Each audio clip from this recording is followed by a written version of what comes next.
Senegal. And I don't know, it looks like a hard nut to crack. Looks like a hard nut to crack for Nigeria. Mozambique has won all their games. But Kunle, let's look at this. Our hearts and minds definitely will be with our own team. Of course, they are working on thin ice against a team that has won all their games. Yeah. And out of 5, we won 2. And like Nodi said on the show last night, that we beat the teams that were at the bottom of the table. Yeah, well, for me, it hasn't been too pleasant with the Tigers. So much has been expected from them, but of course, we really are going to be coming back and to review how they've actually fared so far at the end of the tournament. But of course, looking at this game, you look at the Mozambican team that has been firing on all cylinders, winning all their games, coming up against a Nigerian team, just like you said, who has just won 2 games. But of course, we can take courage from the fact that the trio of Joy, Ekworo Madu, the Ndidi Madu, and of course, Elin Ogunjobi has been doing well. They've actually they played below par at the start of the tournament, but of course, they've returned. They've been doing very, very well. Well, let's just hope and pray that they get the job done against the Mozambican team, who are actually on fire at the moment. We wait to see how it goes, but of course, we just hope that the fact that the spectators who will be rooting out to support their team towards clinching the semi-final ticket will not have an adverse effect on the Super Falcons. Let's just hope and pray that. Did you just say Falcons? They did. I know. Sometimes we get carried away with some of these ladies. Definitely. But hopefully they will get to do well. And the coach has said the girls would put in their best. And of course, maybe they might just be able to pull it off.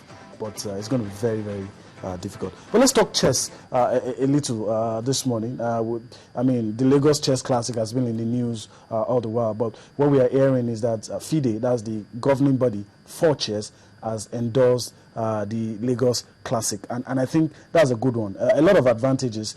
It's going to be ranked. I mean, players can get points from playing in this participating in this, and of course, it will attract some of the best players. Once it's a ranking event, once the event has been endorsed by the ruling body, it will attract. It's like a magnet to pull a lot of things together. Definitely, I think kudos should go to the chess federation for actually pulling this, organizing this to ensure that it's endorsed by the chess federation. It's a good one because you look at the fact that we don't have the best of players in the world of chess at the moment, and of course, this kind of events will actually put the Nigerian players in the world. The whole world will be able to see and to know the caliber of players that we have. Some good players in chess. It's just it's the problem we have with some sports in Nigeria is the fact that they are being neglected while some are being given much attention. So let's just hope that this will be a turning point in chess tournament for Nigeria, chess sports for Nigeria. Okay, let's move to football, but not the regular type now. Let's talk about FIFA Beach Soccer World Cup, and that's what's going on right now. So let's look at the results from the quarterfinals. Tahiti, surprising everybody. They were beaten they were beaten by everybody at the FIFA Competitions Cup. But of course, in this one, they defeated Argentina by 6-1. Brazil defeated Japan 4-1. Spain defeated El Salvador 2-1. Defending champions Russia defeated Iran 6-5. And a lot of people are saying we might just be seeing Brazil and Russia. Brazil has won this competition more than anybody. Yes. But before we go to the semi-final fixtures, I mean, like someone pointed out, most of these teams that have beaches tend to do well.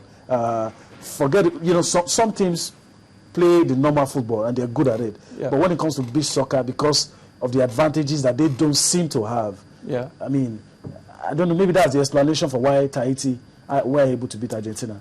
Definitely, I think if you have a place where natural surface where you can actually get play the beach football. I think beach football is not all about the natural football that we play, though it's very technical. So you really have to be prepared and before you can actually get the result. You might get the result using the real football regular players, but of course, if you have a beach, it will be an added advantage for you. That's why the likes of Russia and the Brazilians are actually doing well at the moment. The Brazilians have a league for a beach soccer league, which is a very good one for them. Okay, semi-final fixtures: Spain will take on Brazil, Russia will take on Tahiti, and we might just be having that Brazil-Russia final that we talked about. But this is the semi-final fixtures. I think I want to say Tahiti can pull a surprise in this one. Okay. Definitely, they have what it takes. We watch the way they actually been playing.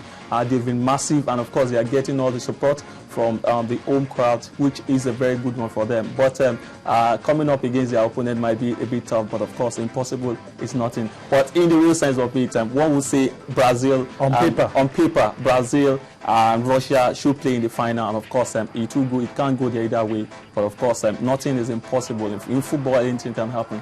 Okay, that's our own preview and review, whichever way you want to put it, of what is going down in Tahiti, and that's the FIFA Beach Soccer World Cup. Well, let's talk about FIFA, but not talking about beach soccer now. Let's talk about regular football. News coming out from Qatar, it's not good, and I don't know if you agree with me that it does put the hosting rights for Qatar in jeopardy. I don't know. A lot of people, I mean, we're still grappling with the fact that we might have to play the World Cup in winter. Not summer that we're all used to. Yeah. Now, the news that the workers that are working around the clock to ensure that the stadiums are completed, the facilities are in top shape, we now hear that they are being maltreated. Yeah. And some people have compared it, they've likened it to modern day slavery. Yeah, definitely. If you look at the news emanating, they said that about 40% of Nepalese are actually working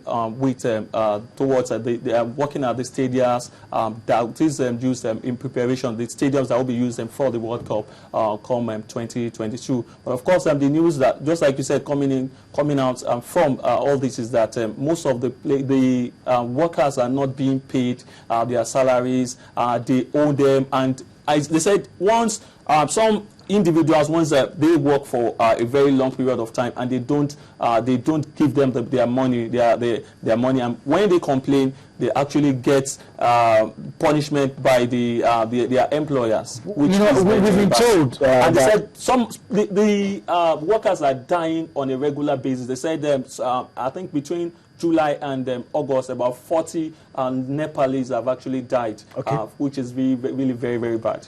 All right, the executive committee of FIFA will meet next week on Thursday and Friday. What they wanted to do initially was to ratify that decision to host the World Cup in winter. But of course, this would definitely come into it. They would have to discuss this. Initially, we've been told about Qatar. There is no poor man in Qatar. All of those things we hear. But this is disturbing. FIFA is concerned. The LOC has expressed shock. The Qatari government say they're going to look into it. The man in your picture, that's Michel Platini. Qatar has received a whole lot of support from UEFA. But I don't know if this will now throw spanner in the works. Definitely, it will definitely throw spanners. It will raise a lot of alarm, because slavery and exploitation in this modern world is unacceptable. So I think this will definitely have an adverse effect in their chances towards hosting the World Cup come 2012. 2022. 2022. I beg your pardon. Okay. All right. Some of these dates, just look so similar, and sometimes you tend to mix it all up. But it's all good. Let's come back home now and talk about what is happening at home. We told you some days ago that the NFF O&D would meet, would rule on some abandoned games, and that has been done. That has been done. A lot of interesting decisions, and we'll look at some of those decisions on its merits, and not take sides and not look at. This is what you have. The NFF Disciplinary Committee. Let's react to it one by one. The NFF Disciplinary Committee awards match day 30, the abandoned one, to Sunshine Stars.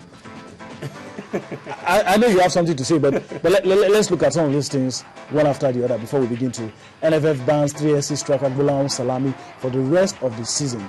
Salami also fined 100,000 naira for inciting fans at the abandoned Sunshine Stars 3SC match in Akure. We saw some of the pictures, well,